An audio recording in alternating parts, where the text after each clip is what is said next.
అంజలికి గణేష్ పండుగ అంటే చాలా ఇష్టం. ప్రతి సంవత్సరం ఆమె నానమ్మతో కలిసి గణపతిని ఇంటికి తీసుకురావడానికి వెళ్తుంది.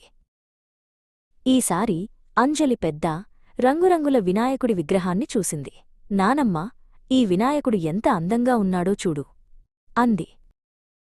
నానమ్మ నవ్వి, అవునంజలి, కాని ఈ రంగులు మన నీటికి మంచివి కావు, అవి చేపలకు మొక్కలకు హాని చేస్తాయి అని చెప్పింది. మరి మనం ఏం చెయ్యాలి నానమ్మా అని అడిగింది అంజలి. మనం మట్టి వినాయకుణ్ణి పూజించాలి అని నానమ్మ చెప్పింది. మట్టి వినాయకుడు ప్రకృతి స్నేహితుడు. అతను నీటిలో కరిగిపోయి మళ్లీ మట్టిగా మారిపోతాడు. అది మొక్కలకు ఆహారమవుతుంది. అంజలి చాలా సంతోషించింది. మనం మన సొంత మట్టి వినాయకుణ్ణి తయారు చేసుకుందామా నానమ్మా అని అడిగింది. నానమ్మ, అంజలి కలిసి మట్టితో ఒక చిన్న వినాయకుణ్ణి తయారు చేసుకున్నారు. అది చాలా సరదాగా ఉంది. వారు తమ మట్టి వినాయకుడిని పూజించారు. పండుగ రోజున అందరూ ఆ చిన్న విగ్రహాన్ని చూసి ఆశ్చర్యపోయారు.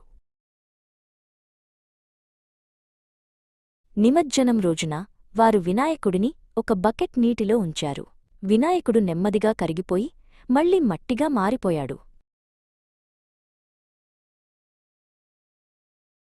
అంజలికి అర్థమైంది, పర్యావరణాన్ని రక్షించడం ఎంత ముఖ్యమో. అప్పటినుండి ఆమె చెట్లు నాటడానికి, నీటిని ఆదా చేయడానికి మరియు భూమిని శుభ్రంగా ఉంచడానికి సహాయం చేసింది. ఆమె మన భూమికి ఒక చిన్న స్నేహితురాలు.